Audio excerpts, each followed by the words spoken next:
in Le Mans, France, lies the Circuit de la Sarthe, site of the 24 Hours of Le Mans, one of the most famous and iconic endurance races every single year, and the site of some very epic battles and some really good movies. If you just take a look at Ford versus Ferrari, a great movie, and kind of really give me the idea of what Le Mans means to some of these manufacturing companies, and obviously pretty popular in the recent times here with NASCAR running their Garage 56 car here, a concept car, and actually going up pretty well, and going faster than some of the GT3s in timing. But that is what the drivers are going to be facing here tonight.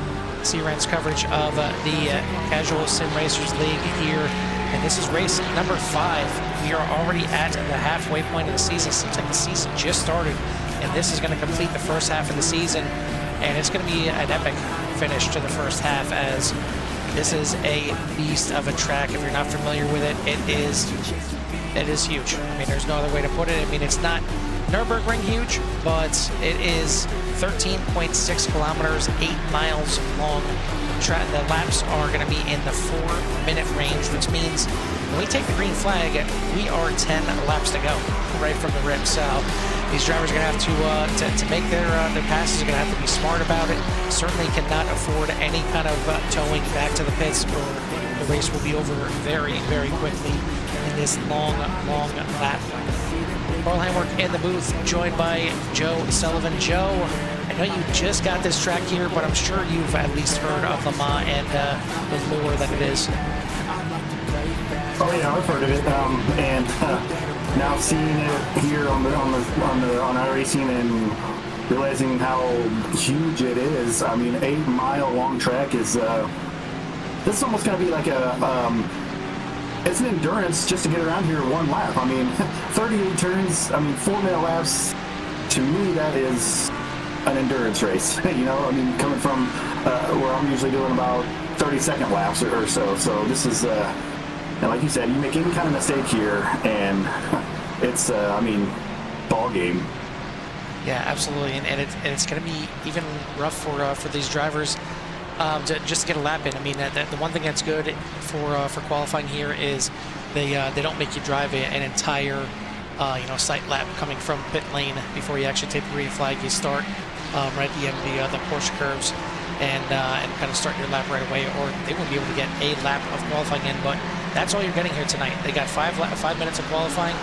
Laps take 4 minutes. You're getting one and only shot at this for qualifying. So I'm sure we'll see quite a few drivers out there without a time set in, but we'll see how they fare about it here tonight, as practice is starting to wind down here. But we got a couple drivers in here and ready for interviews, and we'll go ahead and bring them in right now. And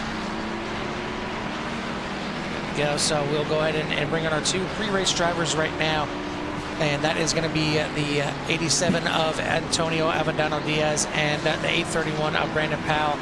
So, Joe, why don't you go ahead and we'll start the interviews with Brandon Powell, the pro driver over here in the 831, and go ahead and pick his brain on the season so far. Hey there, Brandon. You got a copy? Yeah. Hey, how you guys doing? Oh, pretty good. So we're at a pretty big track here. I was just telling Carl, I've heard of it, but I've never been here or seen it, laid out. What's it take to get around here? Well, that kind of makes 2 of us when I haven't been here myself. So it's definitely a different track, a lot of high-speed straights, a lot of drafting, but it's definitely a lot of fun. So I'm really looking forward to it. Yeah, I mean, the 4-minute laps, I mean, you cannot make any kind of mistakes here, and it really is going to put you behind. And I mean, we're pretty much 10 to go when we take the green flag, so you only have 10 laps here, and try to advance your position, or even maybe try to get 1 lap in and qualifying here. Yeah, I mean, I think the biggest thing on this track is making sure you don't get it off track or slow down, because you get to slow down, it's going to really kill your time. And if you do that, you might lose the pack, and that'll really set you far back. Yeah. But should be some pretty interesting racing. So how has your season gone for you so far? Well, it's been pretty good. I did miss one race, and then just trying to do my best on the other ones. Some of these tracks I've never been on before, so it's been a little bit of a tricky season, but definitely having fun with it. Well, yeah, like I just started my Core GT series, season last week, and it's so much learning for me. I mean, tracks like this I've never been to, or just tracks that I may have heard of or may have been on in a NASCAR type of situation, but never in like a GT3 car. So a lot of learning for me as well, trying to get my feet wet here in the road side of stuff. So I'm learning right there with you, man. I'll be watching today for sure, and how you guys get around through here. Oh, nice. Yeah, I don't do a lot of NASCAR, so when I need help there, I'll come grab you. There we go. No guarantees how good that's going to be. Yeah, definitely want to give a shout out to all the guys in the league. And then my wife for putting up with my sim racing. And then I got some friends at work that like to watch the races, so I want to give a shout out to them as well. All right, well, we'll see how you do out there today, and we'll be keeping an eye on you. All right, thanks, guys. Yep, good luck. Thanks. As the pro driver of the 831, Brandon Powell. Next, Antonio, we got you in here. We had you in here last week. A nice P2 over there in Monza. Certainly a different situation here tonight. Don't have to deal with the rain, but this track, I mean, how much of this are you driving the track? How much are you driving the other drivers out there? And, I mean, plenty of passing opportunities here with the long straightaways, but this thing can bite you at just about every corner. Yeah. I just want to keep it clean tonight and finish. Whatever I finish, I'll be happy. So. I kind of feel you probably felt the same way about that last week, and it came away with a second place finish. So, I mean, do you take any kind of good feelings, good thoughts away from Monza coming into here? Yeah, I just want to have fun and enjoy the drive. I do know this track a little bit because I've done some 24 hours here before, but now on the GT3, so breaking points are different, but we'll see what happens. So the second place last week brings you up to third place in points, and really not too far behind, only 3 points behind both Brandon Potts and Jason Potts. So coming into the halfway mark of the season here, do you feel like you got your got a good shot here at making a run at the title? I doubt it because there's some fast people here, and I'll be missing some races too. Because, maybe, I don't know. Just gotta string a couple more good finishes like last week together, and you never know what happens. Yeah, but it's kind of unpredictable with a different time of race and different type of people that you race with. Absolutely. I think I was lucky that P2. Well, you certainly, it was back and forth. It seemed like you had a chance at the win, and then all of a sudden you may have finished on the top 5, and then you're back, and it was up and down for sure. So yeah, I was. Maybe we need some more wet weather for you. Get you out there in some more rain. No, that's hard. All right, well, I see your practice is over, so before we let you go and hop into qualifying, who do you want to give a shout out to or thanks to? Oh, everybody here. Thanks for you guys for doing the commentary. Appreciate it. And I guess the league, like the one that I'm in, Midwest Esports, and my friends. I will wish you good luck in qualifying, and maybe you'll get lucky again, and we'll get to talk to you after the race. Yeah, hopefully. Thank you, guys. Absolutely. Bye. That is M-class driver of the 87 Audi tonight. That is Antonio Avendano Diaz. These drivers are done with practice, heading over to qualifying now. It looks like they did extend qualifying here, so they may be able to get 2 laps in here, as it is a 10-minute qualifying session tonight.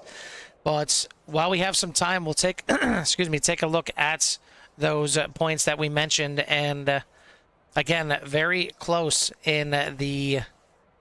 I can find them. There we go. Very close in at the really both classes. I mean, Craig Jancic obviously having a big win last week. It looks like Timothy Ponzi is going to miss tonight, and that is a big hurt piece for his title chances. Colin Winslow I do see him in the field, so hopefully he can maybe make a run up here and give Craig a challenge, as well as Peter Moeller. But it's gonna be tough. Craig seems like he's kind of finding a little bit of a groove here lately, and has got a nice size lead at the front of the Pro class, but not the case in the AM class. It is exactly 0, as Brandon Potts and Jason Potts tied at the top with 151. And then Antonio Avendano Diaz, we mentioned, right there in third, only 3 points back. Jim Herrick with the big win last week, it gets him right up there in the mix as well, only 8 points back. And I mean, you can cover the next few drivers, really the top 10 covered in about 10, maybe 15 points at max. So very close and tight in the AM class as we hit the halfway mark. But as we get close to this halfway mark, I obviously, second time, kind of through a season here in the multi-class, or not the multi-class, but the GT type racing, Joe. And do you feel like you're getting a little bit more knowledge every week here? Oh yeah, definitely. I mean, it's like I said, it's going to be a long and huge learning curve, but I'm trying to absorb as much as I can, and being able to broadcast and have constant eyes on the track and in these cars, and how drivers are attacking this and how they're going about their ways is definitely helping with that. And like you always said, like just being up here, you can learn as much as I think on the track. I mean, obviously that's probably a little bit better, but you can still take away something. And like that's always been my motto, is to learn something from each race, whether I'm racing in it, broadcasting it, or even just watching a CRN event, or whatever it may be. Just trying to learn something from it and take that away. And anything I can, small or big, just get something from it. Yeah, and it's one thing. I mean, you could be a quote unquote pro here in road racing, and there's still some more things that you can kind of take away from every race, and sometimes every lap. You just find that little bit extra, that extra tenth that you were looking for, whatever it may be. It's all kind of learning. And again, as we mentioned, you can put in 100 laps on a track and practice, but it's getting out there and getting around other cars and understanding the different ways that you need to take a corner. I mean, obviously, the typical line for a corner, you're entering on the outside, cutting to the inside, apexing it, and driving off. But when you're driving around other cars, whether you're setting up a pass, whether you're defending, you could be taking a completely different line through the corner, and you still got to be fast. You still got to try and figure out a way to get around and through that corner as quick as possible to capitalize and keep that position or gain a position. Yeah, because something that I've kind of seen and watched here in this league and in another road racing stuff is like, yeah, you can get to somebody, but then you gotta figure out how to get around them, because it's just not really like, most of my stuff from the oval stuff is a little bit of gentleman racing, where like if a car catches you real fast and they'll let you go. But here it's not really the case. You still want to be in front of that guy, and then you're if you're the car in front, the guy catches you, then you got to run like a defending line. And then, I mean, there's so many things that go into this. It's not just strap in, fired up, and go, go like heck. So there's so many. It's so technical, and that's something that I guess I don't say I didn't realize, but just didn't understand, or to the depth of it. I guess what I'm trying to say, like, it's just the depth of it is how technical it really does get on this road stuff. Well, it's not too often that you have, well, really never, that you have tracks like this. I guess if you're running maybe the Mazda Miatas at Texas or Daytona for an oval race, that you'll have long lap times, but certainly not to the extent of here. I mean, these drivers just in under 4 minutes here for the lap times, as Peter Moeller currently on top of the boards in the pro class with a 3:58.5. But I mean, as it stands with the pit stop here, they're going to be looking at about 10 laps from the start of the race. And I guess unless you're running heat races in the ovals, you're running more than 10 laps. But it's tough to judge, because it's only 10 laps long, but it's so many. I mean, it's still 80 miles that you're going. Yeah, 4 minutes laps just seems insanely long to me. But like, I mean, it is what it is. But I don't know. I don't even know how to even compare that to an oval. You know, like you were trying to say. Like, I mean, even Mazda's I mean, that'd be like running an RC car at Talladega or something. I guess. All right, I mean, maybe that would take about 8 minutes.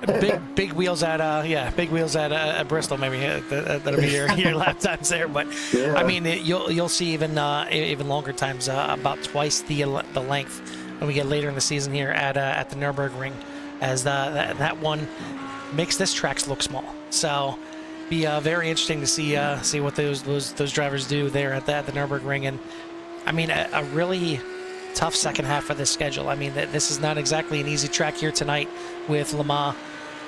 You know, I'm sure a lot of drivers that are into the the GT side of it have had some kind of experience here on this track. But I mean, rest of the season, you got Sebring next week. Again, another track that some drivers should have experience in. The Sebring 12-hour every year on iRacing, very popular. Red Bull Ring is another one that it's a fun track, and there's not much to it. I mean, you know, compared to here, Red Bull Ring has maybe 10 corners. So there's not much to learn, but you still again need to find the fast lane around there. Mount Panorama is, you know, your Dr. Jekyll, Mr. Hyde. You have the easy portion when you're not on the mountain, and then you have the mountain where it is just a cattle chute for half of the track. Nürburgring, we talked about, long track, and you'll be looking at 7-8 minute lap times there, as that one has a little bit more than your 38 corners that are here tonight. It's got more than 100 more corners than that.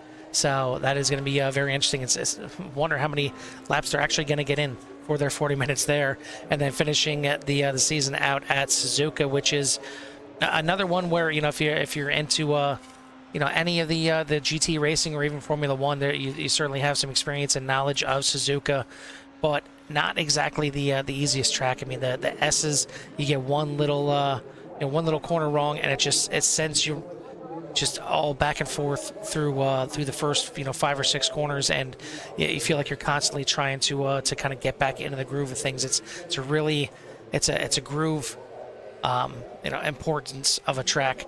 But tonight, it's all about speed. I mean, the Mulsanne straight on the backstretch, you got a couple little chicanes on the backstretch to deal with that break up that long straightaway. But again, a lot of braking opportunities, a lot of passing opportunities. You got to keep this thing on the track. You got to keep the bumpers on it for sure, because again, a tow here, you are done.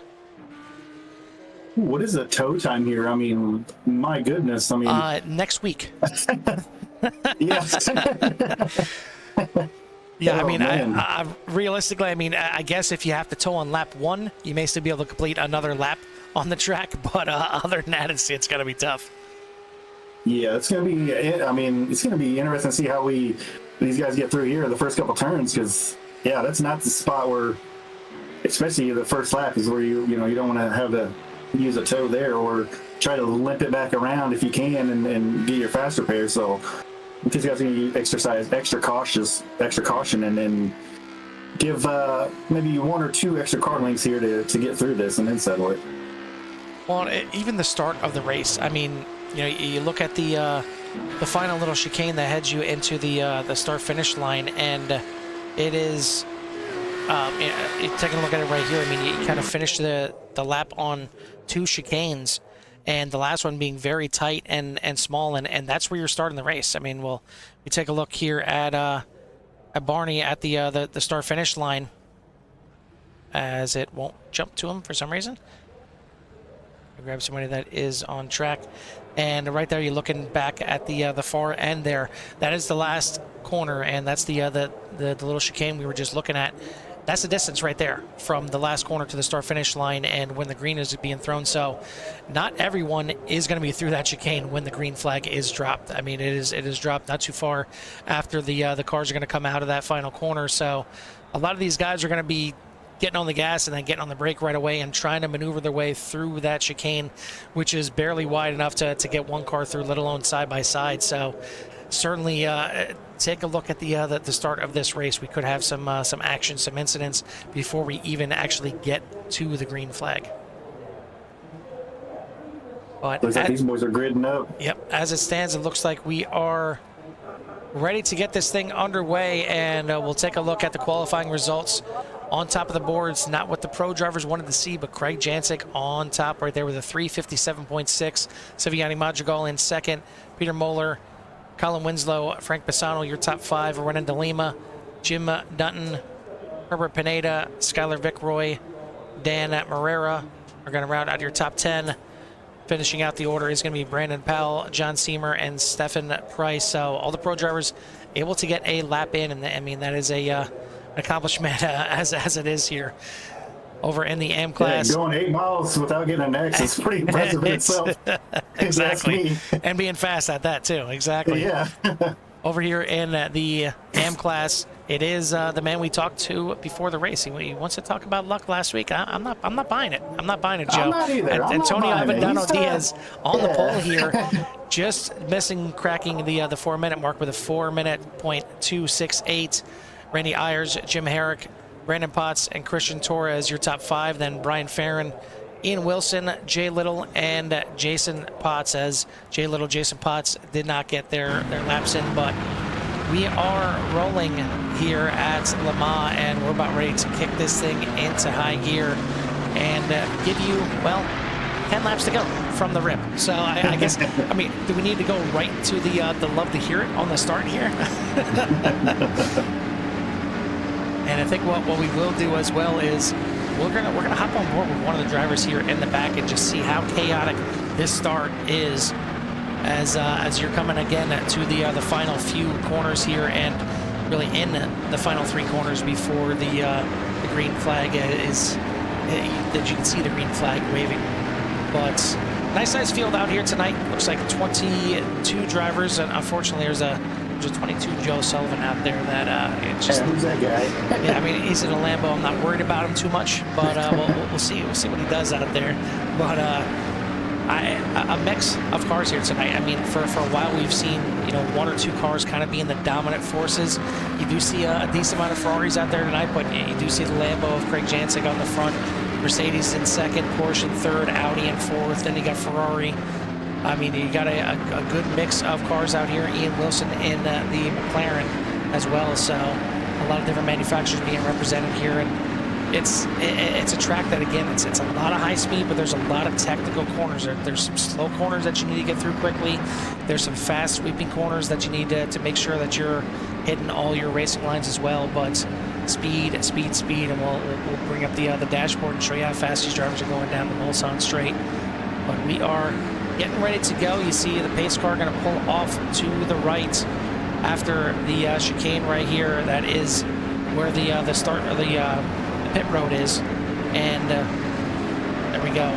That is a late turn in to the pits, but we'll again go ahead and jump on board as you see through the final corners here. Already green flag, but the last few cars still not even through that final chicane.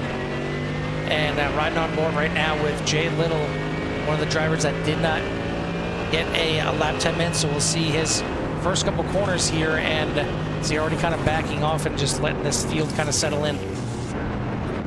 Yeah, that's what we talked about, is they give you everybody some extra room here and get, that's close, and then get settled out here and give everybody some room here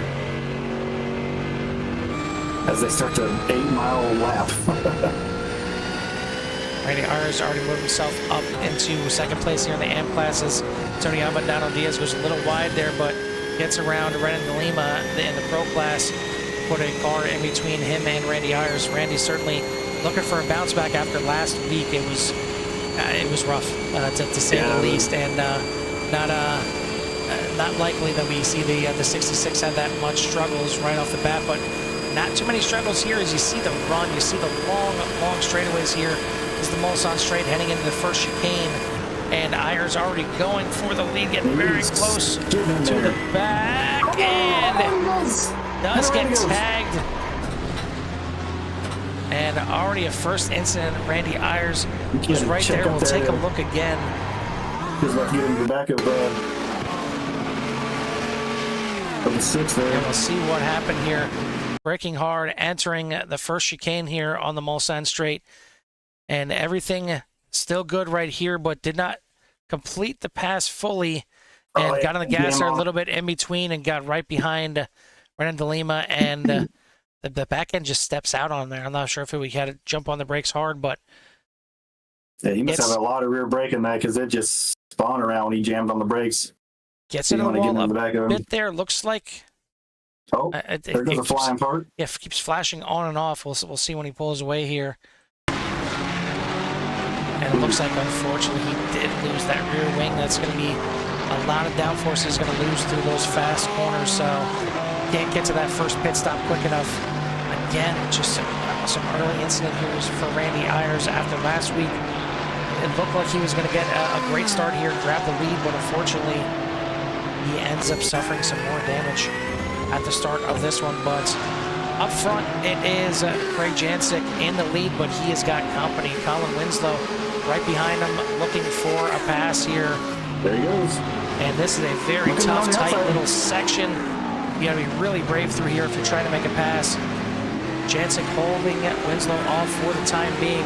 Right behind him, Sivieri Madrigal, Peter Moller looking to get in the mix as well, but great battle here as we'll hop on board Peter Moller's car here and watch his action. You know, I'm just going to bring up the fact that the points for the AM class is going to be really tight, and especially with Ayers back there a little bit, back in fifth, and then, as you know, we know how fast he is. I mean, the unfortunate incident right there, but the rest of the AM class is going to be, it's going to be one of those races where it's going to set you up for the rest of the season here if you can come with a good finish for these guys. Well, again, Jason Potts, Brandon Potts tied for the points lead. Looks like Jason Potts is not going to run here tonight. Has not come into the race, at least to this point, so that is certainly going to hurt his chances here in the points. Brandon Potts up there in third place, but Antonio Avendano Diaz, I guess, getting lucky and being in first place here for the AM class. And we see how big and bruising some of these curbs are that these drivers are going up and over, and it looks like Randy Ayers had another issue here. And not surprising in one of the fast corners here where downforce is very important. Gets on to curving a little bit, spins that thing around. Doesn't look like too much damage there for the 66. Hopefully everything is still driving straight for him. But man, without that big old rear wing on the Porsche, again, it's going to be really hard to get around this place. Yeah, he's just going to limp it until he can get in this fuel window and come in and get fuel in that fast repair, and then just try to salvage what he can for this race. But he's done it before, you know. He was it a couple weeks ago where he had trouble early and was able to fight back up and get a top 5, I think. Show you the speeds that these drivers are hauling down Mulsanne Straight here, and especially in the draft, as well over 170 miles an hour is fourth place here. Peter Moller tapping out, looked like getting up to 180 there before getting into the braking zone. Is it a penalty if you hit that cone, or is it just... The cone, it could be. I mean, you definitely can take a lot of curb there on the entrance to the corner, and you really need to kind of really widen out the left-hand turn going through there, because you need to carry a lot of speed going out. Again, another long run down the straight here before you head into another tricky little chicane. And again, all the way up there, probably getting close to touching 180 again, as you see, just kind of dipping out there, getting a little air on the front of that Porsche, heading into the chicane one more time. But first, second, third, fourth look like they're just kind of hanging out right now. Nobody going for it yet. But it is Jancic, Winslow, Madrigal, Moller, and De Lima, your top 5 in the Pro class. In the AM class, it is Antonio Avendano Diaz, Jim Herrick, Brandon Potts, Christian Ortiz Torres, and Ian Wilson, your top 5. Yeah, Jim Herrick, another good showing here. He had Bush winner last week. He's up there in second here. Looking to just have another mistake-free race and avoid his... That's kind of his I guess mantra for the season has just been other people's trouble, just getting him in trouble, and he's finally able to stay. He avoided it last week several times, it was coming for him. You could see that Antonio was trying to give him all he could there and give him a couple scares, but Jim's running a clean race so far, so when he does that, he can put it in the top 3. So I guess if there was any place you might feel comfortable here, Joe, is a late dive there, big move, is right here, the corner named Indianapolis. This is about the only oval you're going to get here out of out of the big old track here at Le Mans. But this guy to bring up, I would really like that back, the long straight if those darn chicanes were in there, because that'd be a lot of fun for me. I love drafting. we get such up here on the historic version of it that doesn't have the chicanes. But all in all, good start for these drivers, and I mean, really, just the issues there for Randy Ayers on the first couple laps is the only thing that I'm seeing on the boards here as far as incidents. And we're about to complete lap number 2 here, and obviously already about 8 minutes into this race. But I want to thank everyone out there that has helped us get to the number we've been trying to reach for a long time. CRN has reached 1,000 subscribers, so thank you to everybody that has joined us along the way to get to the mark we've been searching for. If you haven't done so yet, hit that like and subscribe and tune into everything that CRN has to offer, as we've got tons of racing. Predominantly Tuesday, Wednesday, Thursday. Seems like everybody wants to run their leagues that night. There's been a few that we've had to turn down just because we don't have the availability.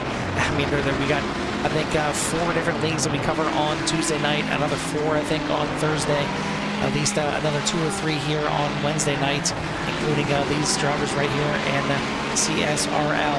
But it's been a blast all the way up to this point, so thank you to everyone that's joined us along the way, and hopefully we can keep trucking along here and keep bringing you some great live racing action here from all the drivers out here on iRacing. It's fun just sitting up here in the booth, and Joe, I know you've kind of taken a liking to it as well. I mean, it's great to get out there on the track, but sometimes just hopping up here in the booth and watching some other guys race around here is pretty fun.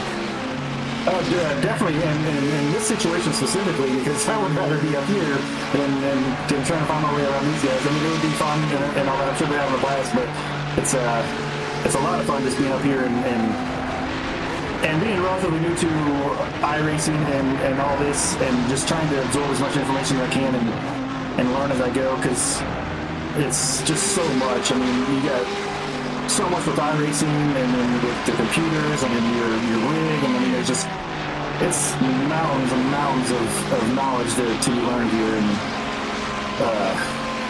I'm having a blast, and I don't plan on not giving this up anytime soon, because it's just been a lot of fun. So coming up on 10 minutes into the race already, quarter of the race is complete, and Craig Jansick still leads the way in the Pro class. Antonio Diaz leading the way in the M class, and both drivers starting to stretch out here a little bit. Jansen got to a 1 1/4 second lead, and Diaz out to 4.4 second lead.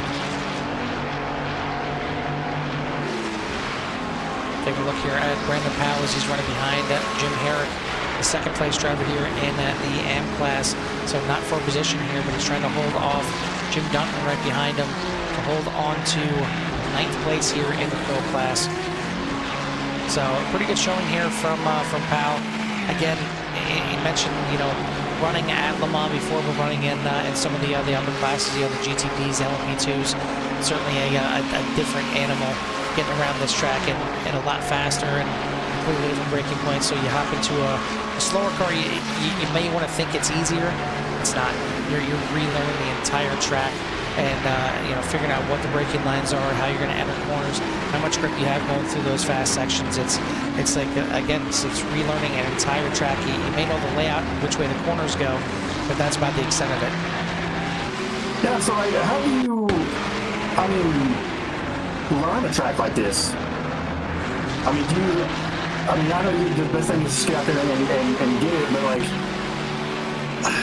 man, 38 turns, that's a lot to learn and be fast, obviously, but what's the first couple times you were here, how did you attack that? Yeah, I still find speed every time I come here. I mean, it's like any other track. You have to just get out there. I mean, you can take a look at the track and, you know, look around the track map and kind of plan out, okay, well, you know, I want to be here, you know, when it comes to entering a corner and things like that. But really just getting out there and kind of feeling out the track is the best way to go about it. And the more you drive around a track, whether you know the track or not, you know this show that the more laps you have on a track, the more comfortability you have, and the more you can push that car, the more that you can go a little bit deeper into the braking zone in some of the chicanes, or into you know, Indianapolis is one of the toughest corners for me. I mean, it's one where unless you have a car that is really stable, it can get unstable very, very quickly, as kind of going through a little bit of a kink as you enter there, and a lot of times you're trying to take that full speed all the way through there and then brake as soon as you get out. But depending on how your car is set up or what car you're in, you could be lifting off as you go through that little kink, and that's where the car just really wants to get upset. So it's a lot of getting out there, it's a lot of feel, it's a lot of, you know, trust and knowing what your car can and can't do. Yeah, here's one thing that I struggle to understand. Like, you know how you've never been to a track, right? But you show up there, and then there's some tracks you get immediately. But then there's other tracks you just like, you're lost in the woods. You have no idea. And it can be the same type of track, you know, like a half mile or 1.5 mile with banking, and then, you know, like a Charlotte in Texas, kind of, I mean, not really similar, but like kind of some of that kind of shape. And some of them you just show up and you know and feel comfortable with, and some you're just like, you have no idea what to do. Like, it's something that's so, like, I don't know if you run into that or not, but there's tracks like that for me. Yeah, absolutely. I mean, there's some that are never gonna click. I mean, it's you can even take it to the golf side if you want to. There's some courses that you go to that just kind of, you know, click with your eye and just you play really well at. And there's some that you could be, you know, realistically easier and you just suck at because it doesn't look right to you. And it's the same way with tracks, and it's the same way with me. For the longest time, I could not stand at Mount Panorama. I could not stand Bathurst.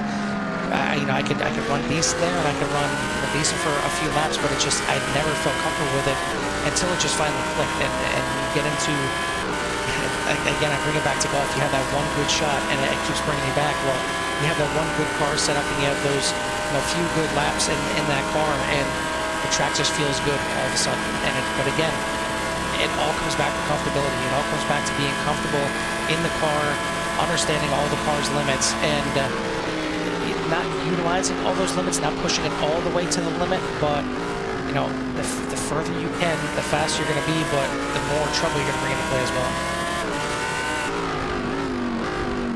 You got Colin Winslow trying to get back up here in the top 3. He fell back to 4th there. He was up in 2nd. Moving past Peter Mullers, that was a good little battle in through the aforementioned Indianapolis. A couple drivers having some issues here. We'll take a look back here. This is Ryan Farron, and just kind of missing the entry to the corner there. A little trip through the kitty litter.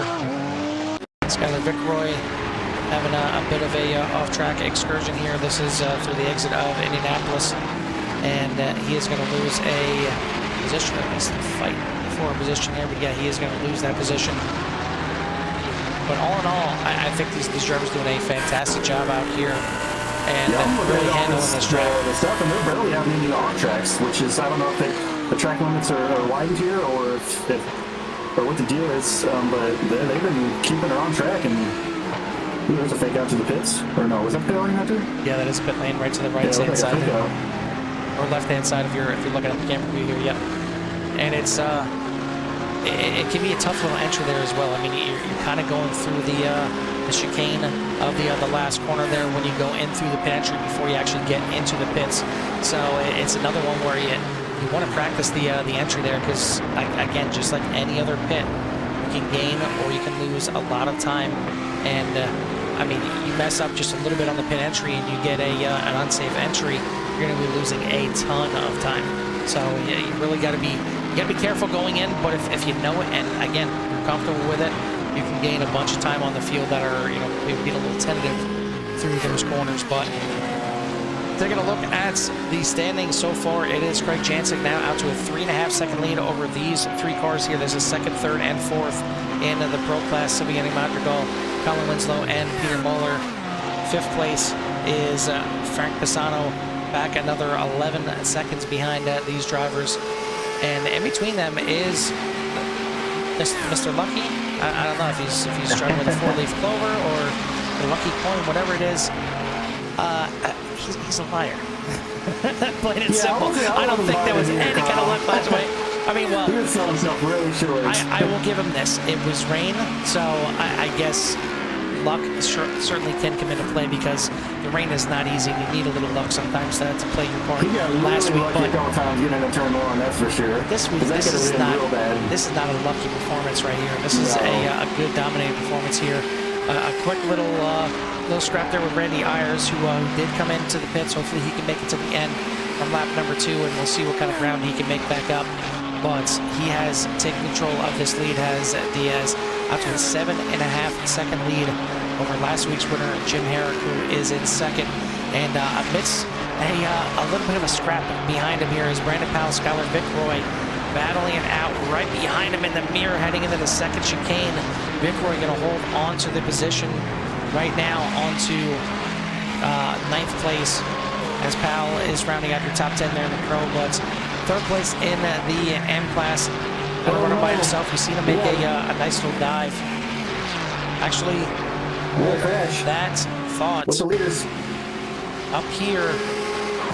2nd and 3rd place, Silviani Madrigal in the green Mercedes, getting together with the 19 Audi. Oh. And looks like both cars are gonna. No. Just a little tap on the wall. I think it's probably about that time where Madrigal will be coming into the pits anyway. But he's got about half a lap here, and I mean it's not funny, but it looks like that Mercedes got a little bit of a haircut there. It looks bald down the straightaway. Took a little too much off the top. But yeah, just a little bit of a bump heading into the corner at the end of the Mulsanne straight, and that is going to put Peter Muller into 2nd place. Winslow is in 3rd, but back here in the M class, again, Christian Ortiz Torres in 3rd. Brandon Potts is in 4th place, and he's the one that we've seen make a real late move and get a couple positions there into Indianapolis, and move himself now up into 4th place. But he is a good 8 seconds behind the 3rd place driver of Torres, and a full 20 seconds behind your leader in Diaz. In Wilson rounding out your top 5. A couple guys already coming in the pits. Randy Ayers, obviously, as we mentioned, in the pits. Brian Farron into the pits as well. I would not be surprised if Madrigal comes in this time, and we'll take a look and see if he makes a right-hand turn. And indeed, he does. We're getting a look here. You see how tough and tight the entry is into pit lane, and how much you can gain or lose coming in through there before you get to the cones. And then from there, get a little baby chicane heading into the pits, but you're already down to speed. And coming in to service his car, get a wing back on that thing, and hopefully get back out there up to speed. Jim Herrick also in the pits, as is John Seamer, as we cross the midway point here at Le Mans. Craig is just putting on a clinic right now. He's running another fast lap. He's running 356s. He's getting close, 356.4. And that's, I mean, almost a second faster than anybody else on the track right now. Yeah, it's kind of funny. You talk about the differences between road and oval. That's kind of another difference. Is, you know, on oval, typically your first lap or two is your chance to kind of put in that fast lap. But here in the road, car gets faster as the car gets later. You're on fuel, and your faster laps a lot of times will be your last couple laps out there on the track before you come in to get more fuel in the car. Even though those tires may be worn, it seems like the cars handle a lot better. Obviously, they go a little bit faster since they are lighter. And Jancic running his fastest lap of the race. I mean, it seems like every single lap he runs the fastest lap of the race. It just gets faster and faster, and nobody has eclipsed the 56 or the 57-second mark yet, other than Jancic with that 56.41, and only a few cars even in the 57-second range. So really toward pace here at the front for Jancic as he looks to go back-to-back here and stretch out that lead. Yeah, it's kind of a little bit of the opposite, you know, like you said with the tires, is you kind of want these to gradually, I mean, they're start really cold, and you want to get some heat in them, and it takes a, you know, well, here, you probably got some heat in them by turn 12. I mean, it's not going to take you a full lap to get the heat in here, but, you know, most tracks, you want to get a lap in, and then get some heat in them, and then go. With the oval cars, you kind of want to take advantage of the fresh, cold tires immediately, so you can get some time, you know, get a lower track time. But that's what I'm saying, is like there's so many nuances with this road racing that's so much to be learned. Not sure how it happened, as it's shown on SDK that Jason Potts passed Joe Sullivan. I did not see that, and that I don't see that he's still in the session. But you followed the dead last, Joe. So sorry to say that. You were having a good run out there. I didn't see you make any mistakes. Let's be honest. I got a 0X. So exactly. A clean race.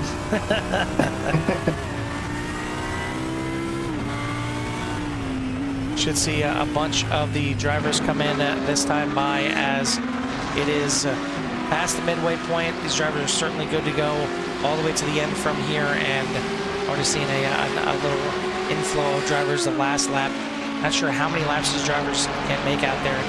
You know, that's another thing. If you're kind of on the border of making it around one more time, again, you don't want to have to tow back the pits, especially if you run out of fuel. So certainly err on the side of caution and bringing in maybe one lap earlier if you have to. It's right now Jancic and Diaz enjoying nice sized leads here at the Circuit de la Sarthe, and looking for some good statement wins here to end at the first half of the season. Certainly Jancic looking to go back-to-back. Antonio Diaz could have went back-to-back. I mean, he certainly had an up-and-down race last week at Monza, but still finished second place. And you see now him and right behind him, Herbert Pineda coming into the pits as well. Again, you don't want to get an unsafe entry here at all. You gotta be really careful while still keeping up as much pace, but looks like both those drivers will enter the pits nice and safely. And the lane is busy. Everyone is coming in here. Everyone that has not come in yet. The last one will be Brandon Potts, and he is coming in as well. So this will complete the entire pit cycle. And yeah, I mean, pit lane is very busy here.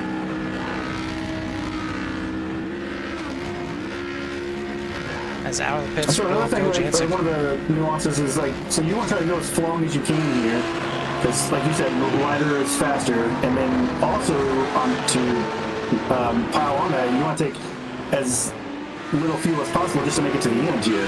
So you don't want to like get in here and fill up the tank, and then yeah, you can make another 10 laps, but hey, we only got 10 minutes left, so just take as much as you need and not overfill it. That's the thing that gets really sketchy when it comes to the race like tonight. We said 10 laps to go from the start. Well, these drivers are running just under 4-minute lap times, 3:56, 3:57 on their lap times. If you take enough fuel to make it, say 4 more laps, all of a sudden ends up being 5 more laps, you're done for. You're not making it around that extra lap. So you have to really be conscientious of how many more laps there actually are. I mean, some of the overlays that these drivers run will give you a good estimate on how many laps are left. Even though it's a timed race, you still need to know how many laps are left, because that's you don't judge the fuel going in the car by time. You have to judge it by laps, because if you're at the line and it's 1 second difference, that could be 1 second difference between going that extra lap or getting that white flag right there. Yeah, especially on a track like this where it's a long ways around, and you can't. I mean, you could probably save some fuel here, I guess, but probably not as much as you would like. if you needed to in a situation like that where it went an extra lap, but yeah, saving a lap on an oval track is doable. Saving a lap here at Le Mans is a long way. So very tough. Looks like an issue here for Herbert Pineda, and it caused him to tow into the pits. So not a good one here for the 105. We'll take a look exactly what Here's in the happened. top 5. And just looks like he just pulls off to the side of the road, so I'm not sure exactly what happened there. But that looks to be the end of the race there for Pineda. As we are now completing minute number 26 here and starting at minute number 27, so getting towards the back half of this race, it's about time to crank these cars up here and give everyone out there in CRN Nation a little love to hear it.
sights and sounds here of the CSRL, the Casual Sim Racers League GT Series, as we are getting to the end of this one here. Only 6.5 minutes left. Craig Janczyk's lead is out to 5.5 seconds. Looking at here, Antonio Avendano Diaz talking about luck before the race. Whatever he had here tonight is certainly working out. 12.6 second lead over Jim Herrick in second place. Torres in third, Brandon Potts in fourth, and looks like Randy Ayers, good job here. Hopefully can make it all the way to the end, making that early pit stop on lap number 2. He's trying to stretch this thing out, and certainly car looks in better shape at this point, but good fight back here in 5th place currently. He's got Brandon Potts in his sights. We'll see if he can try and run him down before this thing is over, but I mean, just again, tough luck here for the 66, and hopefully he can find a way to redeem himself in these next couple of races, and doing a pretty good job here fighting back. It's not easy having the early issues and having to fight back both last weekend and this weekend, especially when he's trying to get himself back into the points discussion, the title contention. Coming into the race here in 5th place in points, only 9 points back, but you know, when you have just issues week in, week out, it's just, it irritates you. I mean, plain and simple. It gets rough, and you want to feel like you're doing everything you can every weekend, especially when you have a fast car. You know, he was up there literally battling for the lead when the issue happened there, and now he's battling back here, trying to get himself into 4th place. Yeah, something you can kind of relate to right now currently, and you just kind of have to find a way to you know, brush that out and go as it slides through, and just try to keep your head down and keep doing what you've been doing, and then you'll go through those strings of bad races, you know, whether it's just bad luck, situational things, and you just gotta, every driver goes through it. You just have to find a way to shorten that dead spell and get back to the winning ways. That's what makes it tough, but it's just, it's gonna happen. You just have to try to. Oh, it's a little deep there. I think we got some little commentators curse going on in the ring here now. Let's go ahead. We'll jump on Brandon Potts here for a little bit, and we'll see if we can play a little reversal here. We'll go to his gearbox and look back at Randy Ayers, see if that works out a little bit here. We get a different view of him struggling. But yeah, I mean, it's all about, you know, maximizing on those bad nights. And me and my bad nights lately have been dead last. There's not much worse you can do than dead last. I guess not showing up at all and not getting any points maybe the way to go. But yeah, it's you know, capitalizing on mistakes, and that's what Randy Ayers is doing here tonight. Capitalizing on that early mistake and running currently in 5th place. He can certainly just easily shut it down and finish back there in 8th, but grabbing every little point that he can. And this thing is not over yet, and should be 2 to go this time by, as the leader's already crossing the line. We'll take a look over here at Barney, and he is either falling asleep or he's got the white flag in hand but not waving it yet. So should be 2 laps to go for the drivers right now. They'll get the white flag next time by, so hopefully they plan for this, because this is very tight when it comes to the fuel window, and these guys are going to have to make it through for 1 more lap. But Brandon Powell having some issues here through the last chicane. Ooh. And you catch that curve wrong, and it's going to do exactly that. It's going to buck you off like a Bronco and sends him into the pitting litter, then loses a spot to Jim Dutton in the process.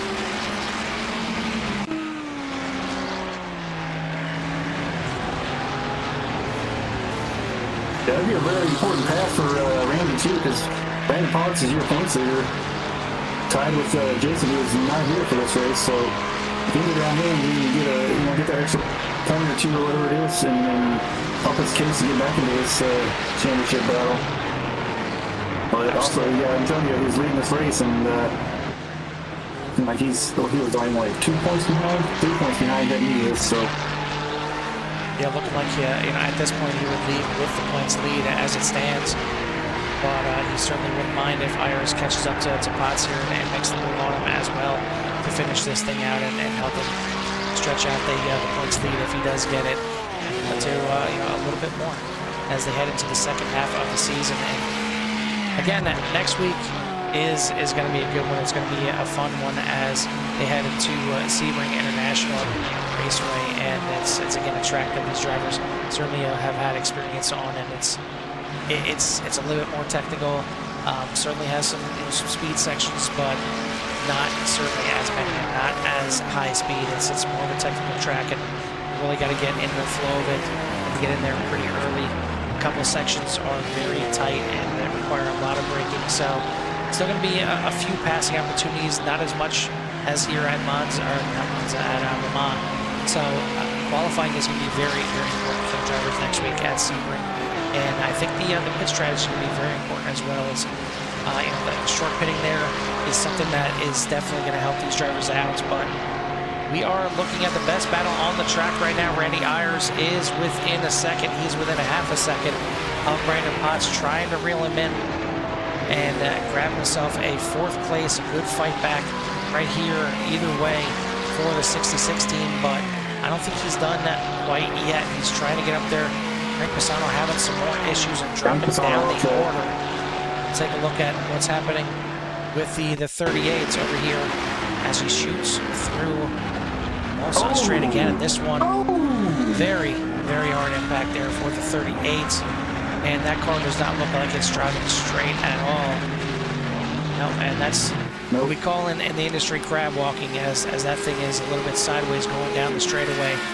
Hopefully it will not be a rolling chicane for the rest of the drivers, just trying to limp this thing home at this point.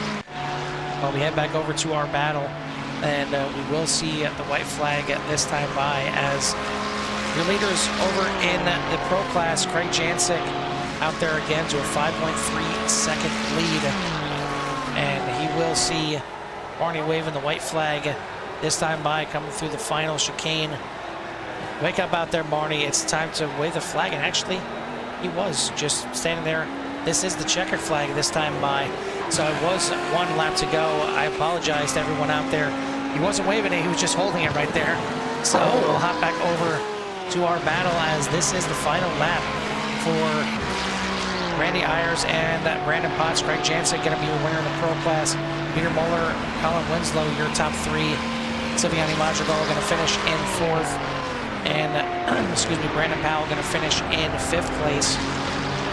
But this battle right here inside the top 5 of the AM class, not over yet, as it looks like Antonio Avendano Diaz is going to come by. He's going to win in your AM class.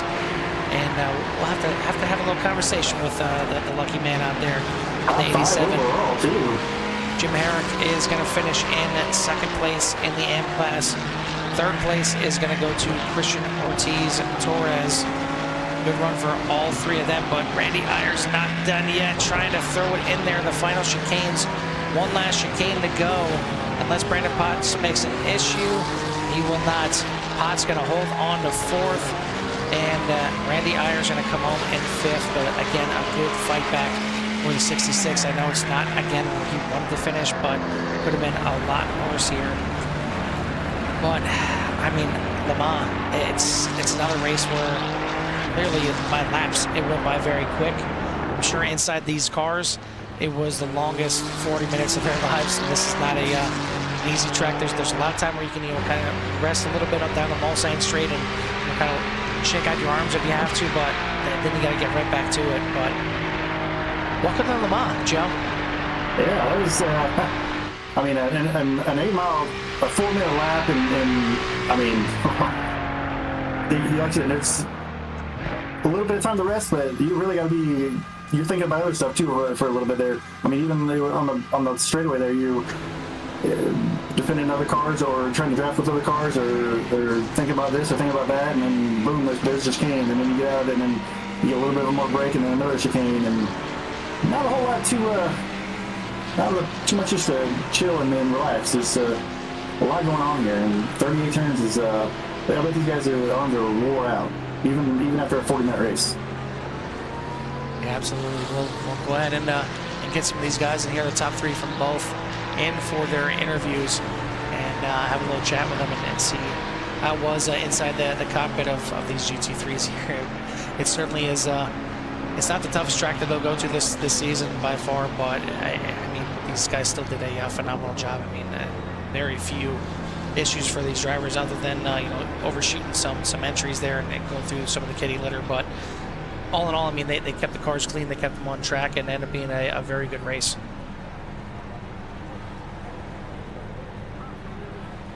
Just trying to round up. Chat with old Antonio and see what's going on there. Really, I mean, to even come away with, I mean, the top 5 overall is pretty impressive here.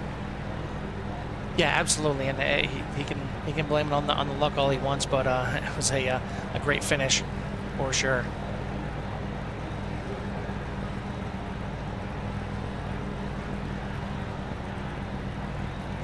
Trying to grab the last few drivers here. We got our pros in here. Yeah, we do have our pros, so we'll go ahead and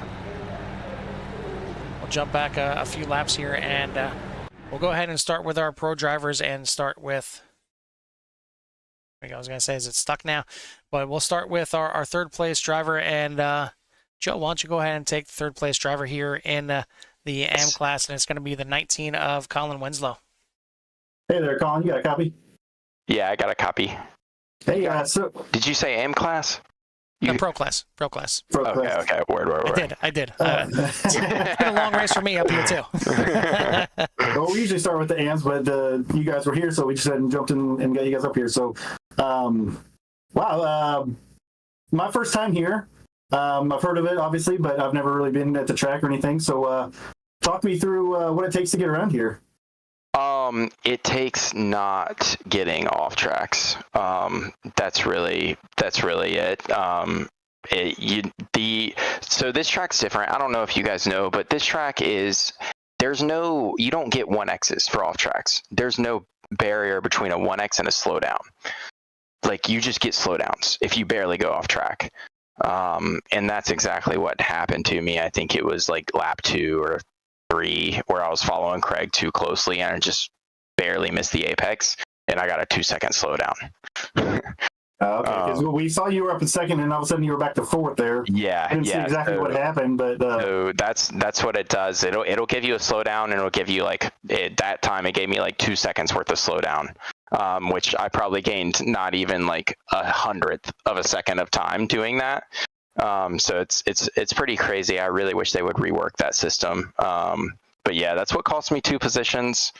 And that really defined my race, honestly. Yeah, it seemed like a pretty good race out there for everybody. Not too many incidents or anything. Nothing too crazy. See, was it you and Siviani who got into it? Yeah, me and Siviani I really don't. I'm gonna have to go back and look at it. I haven't seen it yet. I really felt like I was holding my line, and he just kind of came over into me. There might have been a little bit of netcode there, but it really felt like he came over into me. Luckily, I took a slight bit of damage, which cost me some time until I pit, but I couldn't afford. It wasn't enough damage where I could afford to go into the pits just to repair that damage. You just waited and get your take fast repair? Yep, exactly. Yeah. It looked like you guys kind of got together, but then it just like it looked like from what we've seen, netcode. Yeah, I think netcode definitely probably played a part in that, because all of a sudden he just went left over my front side. So yeah, it looked like you guys were maybe touching, rubbing a little bit, but nothing too outrageous. And then all of a sudden he just got spun there, and around he went, and luckily he was able to keep it going somewhat, and was able to come in, and that was about the time for the pit cycle to start. So he did get pitted a lap before you guys, and was able to still finish fourth here tonight. But you guys had a good little battle going up there with the top 4. But Craig just kind of drove away there after about lap 3 or 4. Yeah, if it wasn't for that slowdown, I felt like I could have been there battling Craig. But once I got behind Peter and Siviani, just the time it cost me to get past them, and then the contact with Siviani that I was never going to catch. Well, it looks like Ponzi wasn't here tonight, so that's going to put you up a spot in the second, probably in points. Still chasing Craig, who was the winner here tonight. Just going to be fighting a battle with him all season for the rest of this. Try to get that championship. Yeah, I hope so. I'm at this point. I guess I'm just hoping that Craig makes a big mistake at some point, and hoping I don't have to miss another race as well. Because if I do, then I don't have another drop week. So hopefully Craig makes a big mistake at some point. But no, it's a lot of fun racing Craig. We were talking back and forth that whole race up until I got that slowdown. So. Well, Craig was a little last season was had a couple of mistakes, but so far this season he's been locked in and not making any mistakes and coming away with several victories here. So it's gonna be a tough hill battle for you. So anybody want to give a shout out to on the 19? Yeah, shout out to my dad and my grandfather who are probably watching right now. And shout out to you guys. You guys do a great job with these broadcasts. So thank you for that. Yeah, thank you. We appreciate that. Appreciate the family watching, and we'll let you celebrate third and let you go. Yeah, appreciate it. Y'all have a good night. All right, thank you. That is your third place finisher in the pro class, not the M class, the 19 of Colin Winslow. Second place in the pro class is going to be the 997 of Peter Moeller. And yep, you are up here now with us, Peter. We got you. We love pulling guys up, right? You know, we try and listen in and wait till you're right in a mid conversation. That's when we pull you in here in the booth. Well, I refer to it as being plucked out out of the bin by aliens. Exactly. We beamed you up to the broadcast room here. War of the Worlds with Tom Cruise.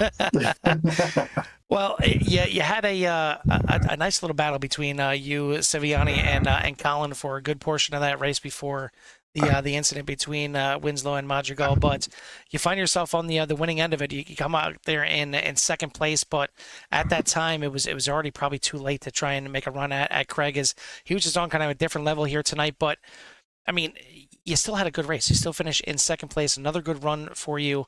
And, Le Mans, not the toughest track, not the easiest track. So how do you think you fared out there tonight? I'm happy. I'm happy with second place. The four of us kind of broke away there in the beginning. Ran our number of laps with, pretty tight gap between us four. And then Colin got the slowdown, which kind of broke us up a little bit, and Craig was able to extend. But the instant between the two, that was a big plus for me. Would have been hard to pass and stay ahead. I had to work really hard in the Porsche to put in some fast lap times and maintain gaps. Well, unfortunately, Craig getting the win here tonight is not going to help you in the points, but Tim Ponzi not being here and you beat Colin Winslow should tighten up that points battle for second place heading out of here. Do you feel like, if the three starts having some mistakes in the second half of the season, you got to work your way up there and make a battle of this thing for the championship? Anything is possible. Oh, for the championship? No. I was going to say anything is possible. No, I'm not. No, that's not going to happen. All right, so race per race, something can happen, but overall. Craig, no. Craig is too quick.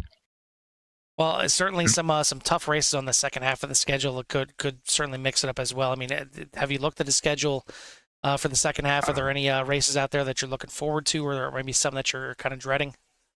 Honestly, I'm looking forward to the last one. I'm looking forward to Nords. I think that's going to be fun. Second last race at Nord. Yeah, yep. It's that's race, isn't it? Nürburgring's second last race. Suzuka is your last race. Oh God, I hate Suzuka. I'm terrible at it. Tale of two stories here from Peter Moeller for sure. Well, yeah, I mean, there's some tricky ones on the schedule, some easier ones that could end up being tricky just from all the drivers being so close. But again, another good finish here tonight. Unfortunately, it's behind Craig, and by the sounds of it, you're kind of reserved to that, and you're okay with finishing behind Craig. But we'll see what the second half has to come here for you guys over the 997. But before we let you go, who do you want to give a shout out to or thanks to? As usual, CSRL and Core. Great job. All right, well, appreciate it, and hopefully we'll get to talk to you again after Sebring next week. I hope so, too. And the one after that, and the one after that. Pile them up. You better believe it. Thank you. That is your second place finisher here tonight in the pro class, the 997 of Peter Moeller. First place here tonight was the man that was first place last week. And Joe, why don't you go ahead and take our winner here in the Pro Class at 3 of Craig Jancic. Hey there, Craig. You got a copy? Loud and clear, sir. What's going on? Hey, just watching you drive away from these guys. Back-to-back weeks. Here we go. The momentum is building here. Momentum is building. Confidence is building. I'm not even going to lie. I wish that I love the history and the story behind this track. It is probably one of my least favorites in terms of enjoyment.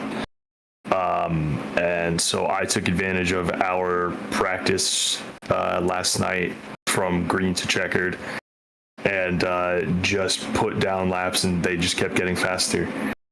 So it actually translated into something here today. And the Lamborghini was absolutely flying. And it kind of sucks because Colin got into his snafu. He had that slow down by what looks like a quarter inch, just put the left side tires on the curb in right after the first Mulsanne straight there. And that got all of them all sorts of jumbled up there, allowed me to break away, and then of course never look back, and they got into all their snafus back there. And we were able to just keep it clean. Once I had a 5-second lead, I said, okay, turn the pace off and just make sure we're keeping all 4 tires on this. Don't get any slowdowns. Don't put a wheel in the grass or anything like that. And we were able to pretty much just keep it a safe pace to victory. Yeah, you guys were battling there for the first 4 laps or so. The top 4 kind of broke away from everybody. And then, like you said, it just kind of, Colin had his problem, and then Colin and Siviana got into it, and then you just kind of drove away. And then at one point you were, a second faster than the entire field. Just by yourself, without any draft or anything like that. A dominating performance, really, when you kind of boil it down. You may have not been having too much fun, but it looked like you were having a lot of fun from up here. Hey, having nothing in front of the windshield does make the enjoyment factor a touch higher. I will say that. But we raced this place 2 seasons ago, and I think I crashed 6 times. I had an awful go, and I knew that if there was one track that I was going to have to actually put a lot of work into to being fast on this schedule, it was going to be this one.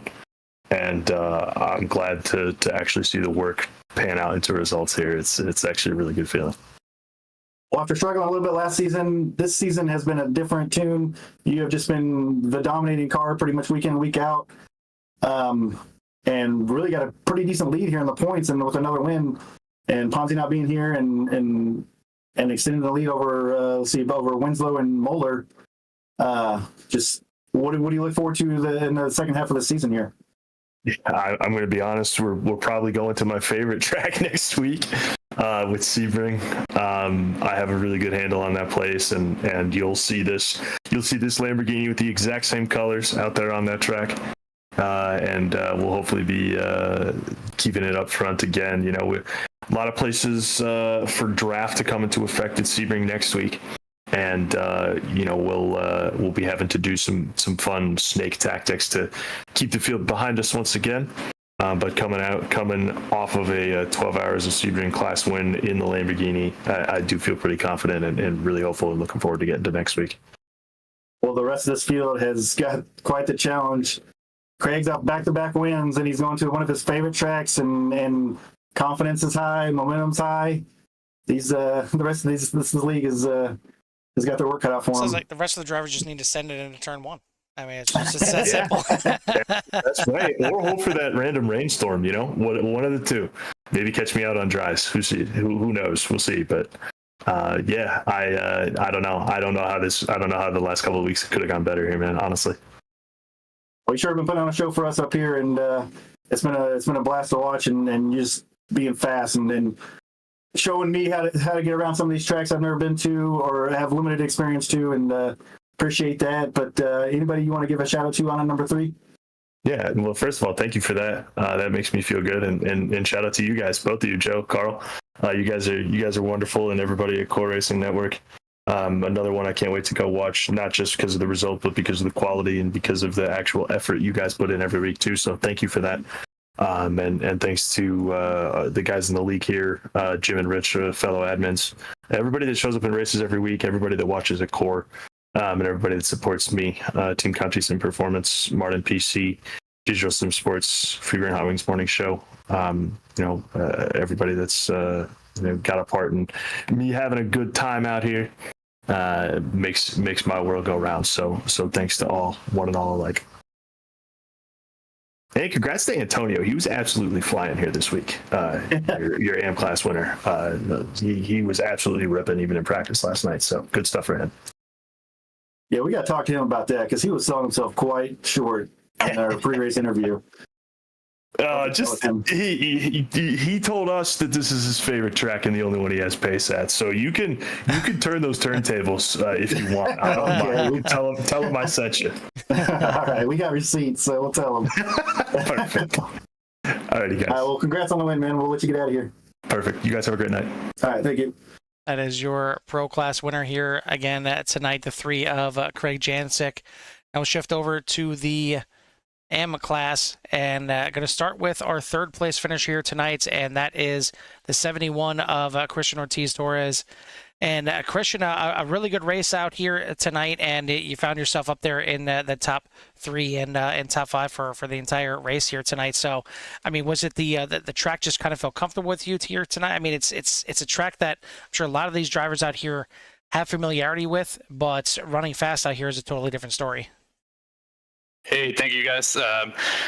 Definitely, I mean, for me, new track, had to learn it, and definitely just the practice, man. The practice is what really helped to feel confident throughout the track. I did not do great on my quali, but I was able to come back and try to stay with the pace. It seemed like the pace of the 2 guys in the AM class in front of you, both Jim Herrick and Antonio Diaz, were just a little bit too much here tonight. But I mean, third place out here, you said it's a newer track for you. Do you feel like that's kind of a win all in all?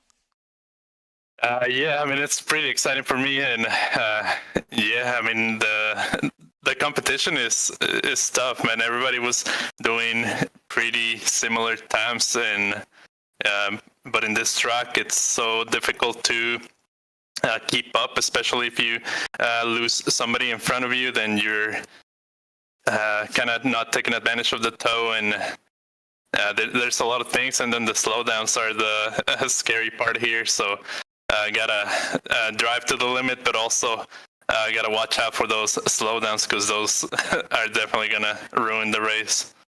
It feels like week in and week out, you're kind of one of the drivers that's just on the bubble of coming in here and talking to us just outside the podium. But you find yourself coming in here tonight tied for 5th in the points, and obviously a 3rd place is going to help out here tonight. Jason Potts not in the field, Brandon Potts finishing behind you as well as Randy Ayers. So yeah, do you feel like this gives you a little boost, a little shot in the arm? Obviously, Antonio finding some pace here tonight is probably going to catapult him up to the points lead, but you should be moving your way up there as well.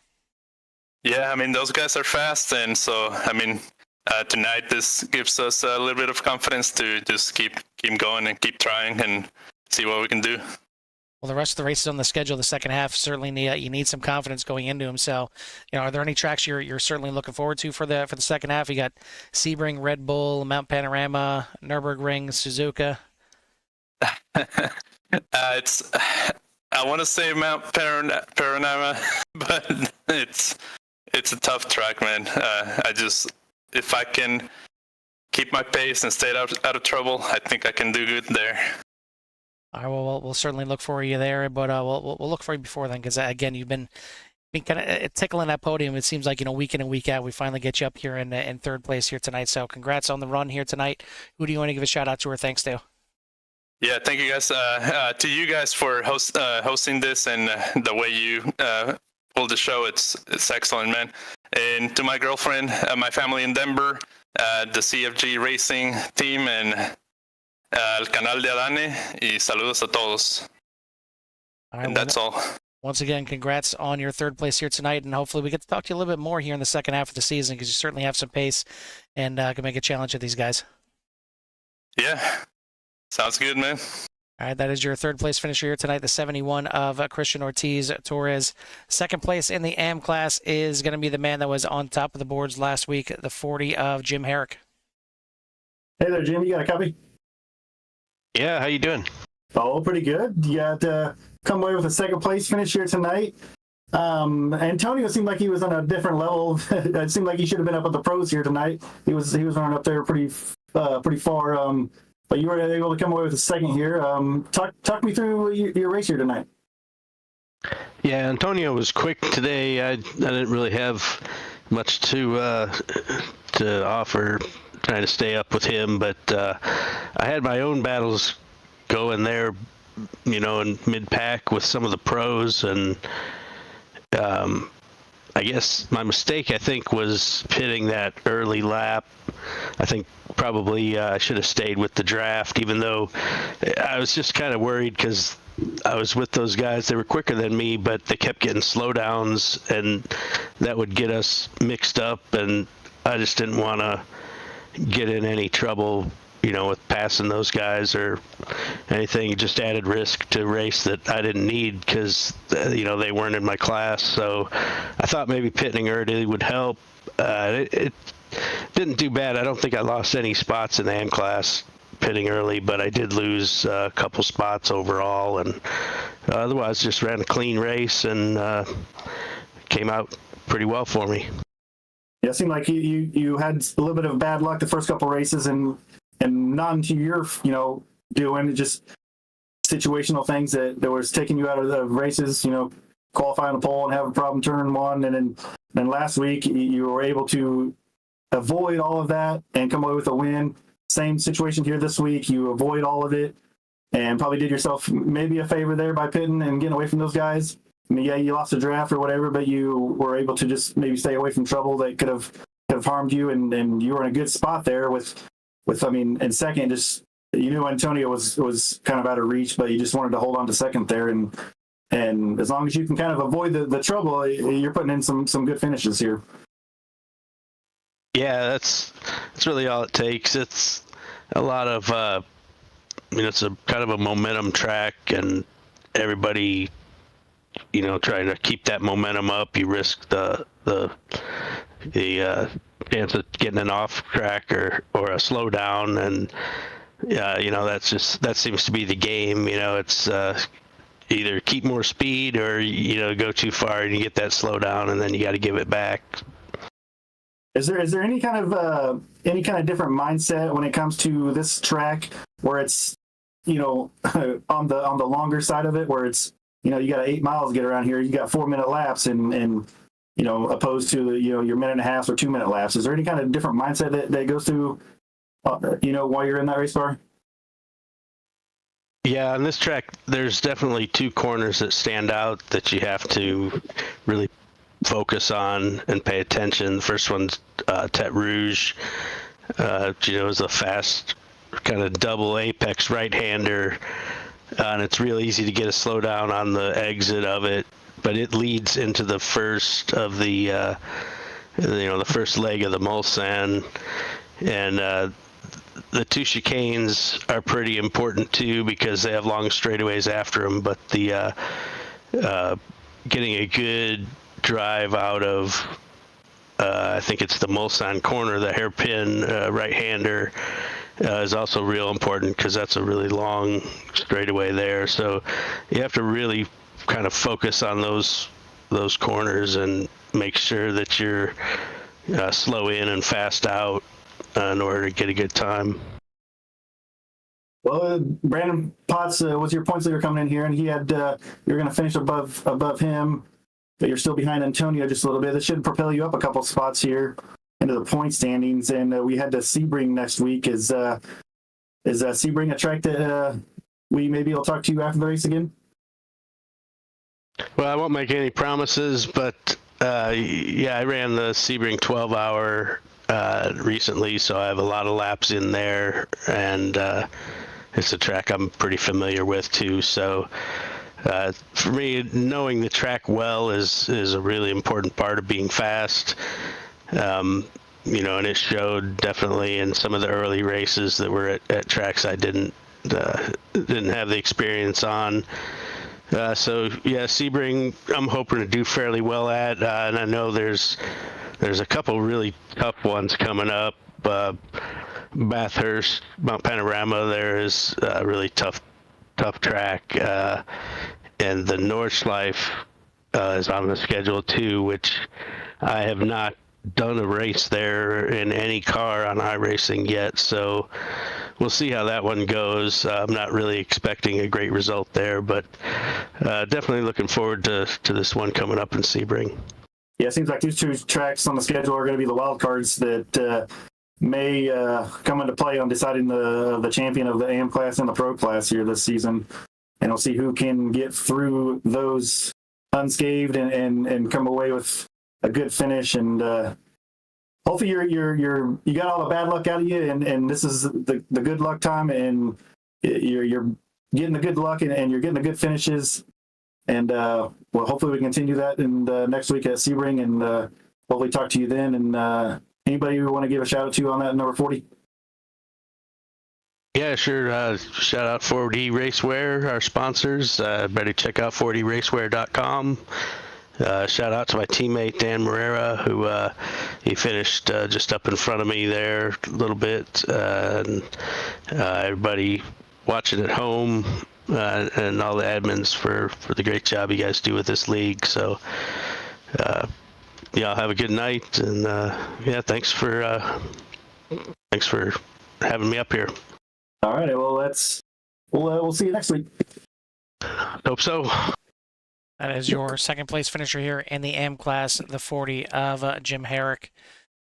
Finally, last one we'll bring in is the man that we talked to before the race. So forget the broadcaster's curse for sure. It didn't work for Antonio Avendano Diaz. And you mentioned that last week you had a little bit of luck, and I guess I can buy it a little bit because, you know, rain races, you kind of need a little bit of luck. Here, maybe in the first chicane, you know, you had a little bit of luck and didn't get taken out with the mistake there by Randy Ayers, but the rest of the race, luck had nothing to do with it. You were out there, you were putting down a frantic pace, and it was good enough to finish top 5 overall, let alone the win here in the M class.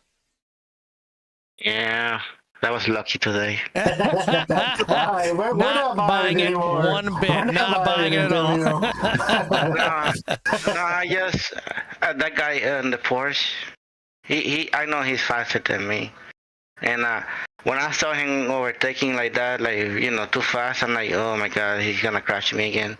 So I tried to slow down, right, and try to keep it clean. That's how. And then I just had pace tonight. I don't know. I love this track, and that's what I was gonna say. Somebody told us this was your favorite track. Yes, it was. I even helped Christian with practice. We make a practice log before the race, and they were asking me for help, and because I knew some of the braking points, right, from the other races. So I think the pressure from the pro drivers helped me go faster tonight.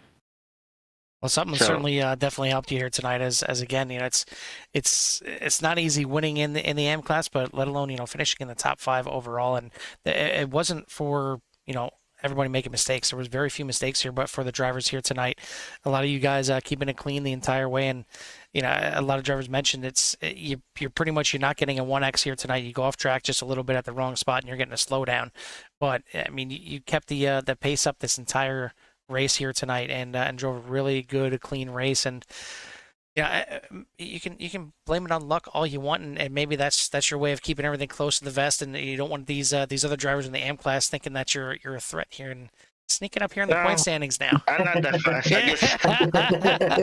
I just this track. I just like it, you know, and the pressure helped me. But I don't think I'm gonna do this again. You know, win a race. Hopefully. What? Hopefully, you know. Whatever you say. I mean, you Yeah. can sell it all, I'm not yeah. like that, man. I'm not like that. Well, either I'm way, humble. great race here tonight, great win Yeah. and dominating performance, and a great way to cap off the first half of the season. And could very well see you and should see you at the top of the AM standings after the first half of the season. So, I guess keep running that luck up the way it's working so far in the second half, and maybe we'll see you at the top of the points at the end of the season. But before we let you go here tonight, again, who do you want to give a shout out to or thanks to? Again, to you guys for the great commentary and the league, Castle Team Racing League, the admins, and my league that I'm in, Midwest Esports, and the Weird Shed Discord. All right, well, I guess that's it. once Yeah. again, congrats on the win here tonight, and maybe we'll talk to you again after Sebring next week. Yeah, thank you for everything, man. I Absolutely. hope I didn't disappoint tonight. Not at all. Absolutely. All right, take care. Good night. That is the winner here tonight in the AM class, the 87 of Antonio Avendano Diaz. Another great run here for the guys in the Casual Sim Racers League. And again, you know, it wasn't the hardest track, but it certainly wasn't the easiest track out here. And these drivers did a great job at keeping it on track and having a good race out there. It's a track it's so big. You did see the field spread out here a little bit, but you know, ultimately it came down to some great battles at the end, but some dominating performances by your winners here tonight in both classes, Craig Jancic and Antonio Avendano Diaz.